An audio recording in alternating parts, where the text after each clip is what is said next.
जय शिवराय मित्रांनो, आजची 23ची संध्याकाळ आणि उद्याची 24 तारखेची संध्याकाळपर्यंत वातावरणाचा डिटेल जे आहे ते आपण व्हिडिओच्या माध्यमातून पाहूयात।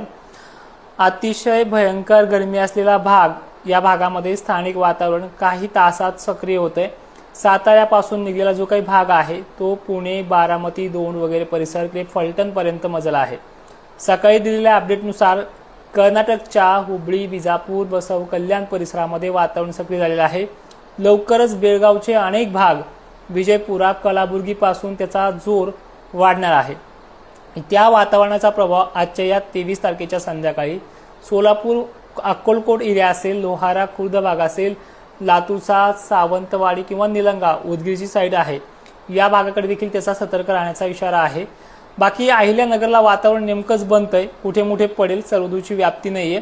नाशिकचा इगतपुरी भाग असेल, पुण्याचा आणखीन जुन्नर वगैरे पट्टा असेल, इकडे सांगली सुद्धा, सांगलीचा दक्षिण भाग बऱ्याचपैकी वातावरणाच्या रडारवरती आहे, दक्षिण साईडचा। आणि बाकी कोल्हापूर वगैरे भागांमध्ये चालू झालाय, दक्षिण वगैरे भागांमध्ये दिशा तुम्हाला माहिती आहे। हुबळी मात्र उत्तरेकडील भागांना अतिशय मेघगर्जनेसह पावसाचा रडार बनलेला आहे। तर उद्याची 24 एप्रिल वातावरण हे ढगाळ खूप होणार आहे। पाऊस पडण्याची व्याप्ती कमी आहे, पण अचानकच नाशिक जिल्ह्यातल्या सटाणा परिसरापासून मालेगाव पर्यंतचा एरिया आणि खाली निफाड, देवळा, येवला जो काही परिसर आहे, त्यानंतर इगतपुरी, सांगली इथे देखील ढगाळ वातावरण खूप होणार आहे। स्थानिक वातावरणाचा पाऊस चांगलाच होऊ शकतो।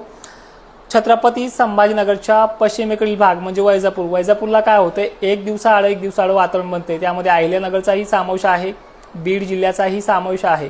मगाशी करमाळा वगैरे भागात, आष्टी पाटोदा भागामध्ये झालाय मोजक्या ठिकाणी, तर सेम कंडिशन आहे। उद्या सोलापूरला देखील ढगाळ वातावरण होऊन स्थानिक वातावरणाचा पाऊस असेल, वळीवाचा पाऊस आपण ज्याला म्हणतोय, अशा प्रकारे। त्यानंतर पुढे जाऊन सांगायचं झालं तर पंढरपूर, तुळजापूरमध्ये देखील एक दोन ठिकाणी हा पाऊस आहे। सांगलीमध्ये सुद्धा, लातूर वगैरे भाग आहे।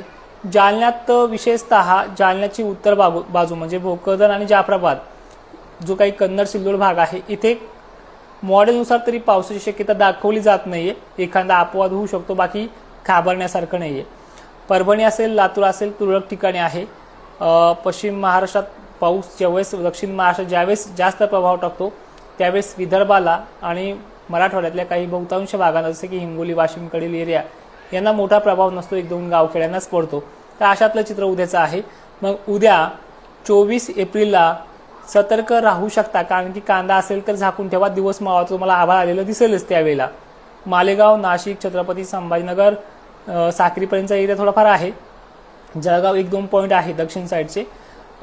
छत्रपती संभाजीनगर, अहिल्यानगर, पुणे, सोलापूर, त्याचबरोबर दक्षिण साईड म्हणलं की सांगली आणि नेहमीप्रमाणे घेत असलेला विजयपुरा, हुबळी वगैरे भाग, इथे सुद्धा वातावरण हे ऍक्टिव्ह होणार आहे। लातूरपर्यंत, हिंगोलीपर्यंत, जिंतूर पट्ट्यापर्यंत, मंठा, जालन्याच्या अनेक भागांपर्यंत संध्याकाळच्या वेळेला आभाळ जास्त प्रमाणात जमा होऊ लागेल। आभाळ दिसलं की झाकून ठेवा, व्याप्ती खूप कमी आहे, गावखेडे खूप कमी आहेत, पण वातावरण खराब आहे। ॲप्लिकेशनवरती आपला लाईव्ह सुरू होणार आहे, फक्त ॲप्लिकेशन अपडेटला ठेवलेलं आहे आपण, कारण की जून कालावधीमध्ये आपल्याला अनेक गोष्टींचा सामना करावा लागणार आहे, जसे की बग्स असतील, एरर असेल, व्हायरस असेल, त्यामुळे ॲप्लिकेशनचं काम अजूनही जोरात चालू आहे। ॲप्लिकेशन आपलं इन्स्टॉल करून ठेवलेलं आहे, लाईव्ह लवकरच तिथे सुद्धा सुरू करणार आहोत। पेरणीचं नियोजन, काही शेतकऱ्यांना कोरड्यामध्ये म्हणजे धुरळ पेरणी करण्याची फार आवश्यकता वाटते, अशाने देखील काही सल्ले चांगल्या पद्धतीने त्या लोकेशननुसार आपण देऊयात। जूनच्या अगोदर म्हणजे मे महिन्यामध्येच त्या सगळ्या फिल्डिंग्स आपण त्या ॲप्लिकेशनच्या माध्यमातून लावणार आहोत। पुढे 15-16 मेला सुद्धा पावसाची शक्यता आहे, ती देखील त्या लाईव्हच्या माध्यमातून आपण उद्या परवा दिवशी लाईव्ह परत सुरू करूयात। हा आठवडा जो आहे तो 25 तारखेपासून म्हणजे परवापासून ते 26, 27, 28 पर्यंत माझे बाहेर दौरे आहेत, तुम्हाला त्या अगोदर नियोजन सांगून जाईल। त्यानंतर परत 28ला परत आपला लाईव्ह असेल, त्या ॲप्लिकेशनवरती मजबूत अशी रित्या माहिती तिथे मिळून जाईल। आणि विशेष असं आहे की यंदा जूनमध्ये पावसाची काही कमी नाहीये, पण काही भाग जिथे आज पश्चिम महाराष्ट्राला पाऊस चालू असतो, जसे की पुणे असेल, सांगली असेल, सोलापूर असेल, अनेक ठिकाणी पाऊस पडतोय, याचे परिणाम जूनमध्ये काही भागांना थोडं धरसोड करणार आहे। त्यांना देखील शेवटी का होण्या पेरण्या चांगल्या होतील, अशा प्रकारचं मार्गदर्शन आपण तिथे करूयाच। त्या पलीकडे मराठवाडा आणि विदर्भाला पाऊस हा यंदाचा सुद्धा ढगफुटी सदृश्य राहणार आहे, भले कोणी दुष्काळ कितीही सांगू द्या, राहणार आहे, परतीचा पाऊस असणार आहे। दिवाळीच्या अगोदर लानिना नसल्यामुळे पाऊस आवरून घेईल, दिवाळीनंतर राहणार नाही. त्यामुळे नासाडीचे विषय सुद्धा 1-2 आठवड्यापुरते मर्यादित राहतील. पाणी वगैरे चांगल्या पद्धतीने राहील, हे तुम्हाला मी वारंवार व्हिडिओच्या माध्यमातून सांगतोय. बाकी तुम्हालाही माहिती आहे, पश्चिम महाराष्ट्रात दक्षिण महाराष्ट्रातला जो काही वातावरणाचा प्रभाव असतो तो गरमीच्या लेवलवरती डिपेंड असतो. जून जुलै काळामध्ये गरमीची लेवल खालावते, त्यामुळे पाण्याच्या थेंबाची जाडी ती कमी असते. त्यामुळे खतांचं नियोजन, औषधांचं नियोजन, बी बियाण्यांचं नियोजन सुद्धा आपण ॲप्लिकेशनच्याच माध्यमातून घेऊयात. आत्तापर्यंत आपण एकही जाहिरात केली नाहीये, पण एक दिवस मात्र आपला असा छानसा छोटासा व्हिडिओ आपल्या ॲप्लिकेशनमध्ये येईल. तुमच्या भल्यासाठी त्या बियाण्याचं नाव तिथे सांगून देऊयात. वापरून बघा, नसेल पटत तर डोक्यातून काढून टाका, पण एक चांगल्या बियाण्याचं नाव देखील इथे सजेशन करूयात.